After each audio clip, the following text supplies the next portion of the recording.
చూస్తే పశ్చిమ గోదావరిలోని పలు గ్రామాలు వరద నీటిలో చిక్కుకుపోయాయి.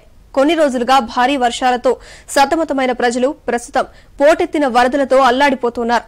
ఇళ్లలోకి నీరు చేరడంతో నానాపాట్లు పడుతున్నారు. బయటకు రాలేక, గృహాల్లో ఉండలేక నరక యాతనను అనుభవిస్తున్నారు.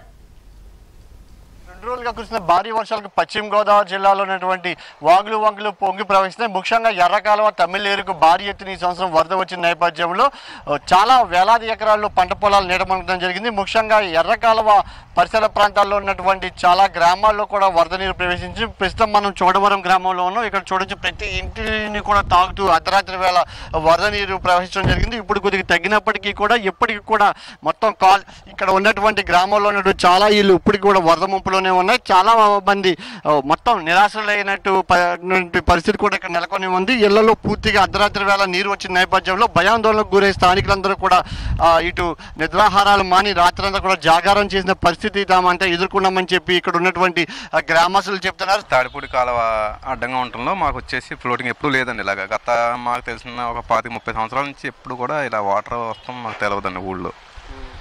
కానీ చాలా ఇబ్బంది పడ్డాము. రాత్రి వాళ్ళు నిద్రలేదండి. అంటే ఊరి మీదకే ముంచేస్తే వచ్చేస్తుంది అన్నారు వాటర్. ఎప్పుడు లేదండి మాకు తెలిసి సమాచారం ఏమి లేదండి. అసలు సమాచారం ఏమి లేదండి.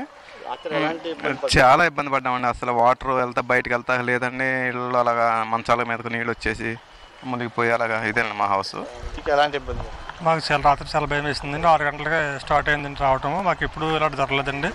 అవగాహన కూడా లేదు మాకు వద్దని. మేము మామూలుగా ఉన్నామండి. అలాగ గంట 5 అడుగులు హైట్ దాకా పెరిగిపోయిందండి. ఇంక మాకు భయం వేసి దగ్గరలో ఉన్న డాబాల మీదకి వెళ్ళిపోయామండి పిల్లల్ని తీసుకుని. చాలా భయం. వాళ్ళు తెల్లవాళ్ళు కూడా నిద్ర ఏమీ కట్టం లేదండి.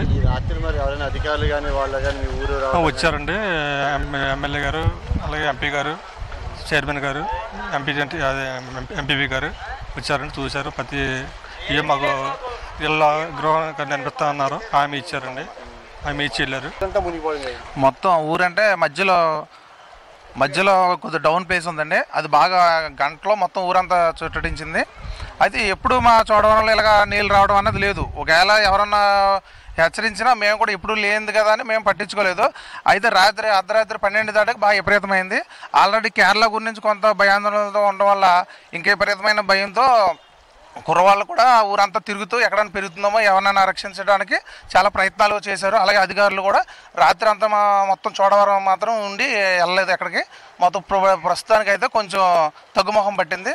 ఆహారం గట్రా అన్ని అందుబాటులో అన్ని బాగానే చేశారు. ప్రధానంగా రాత్రంతా కూడా తాము జాగారం చేశాము, పూర్తిగా ఇబ్బందులు ఎదుర్కొన్నామని చెప్తున్నారు. ఇది అధికారులు అయితే మనకు సకాలంలో స్పందించడం వల్ల తాము కొద్దిగా కోలుకున్నప్పటికీ కూడా ఇటు గ్రామంలో ఇటు ఆస్తి నష్టం అవ్వచ్చు, అదేవిధంగా పంట పొలాలు కూడా పూర్తిగా వరద ముంపులో ఉండటం వల్ల తీవ్రంగా నష్టపోవాల్సి వస్తుందని ప్రభుత్వం తమను ఆదుకోవాలని చెప్పి గ్రామస్తులు కోరుతున్నారు.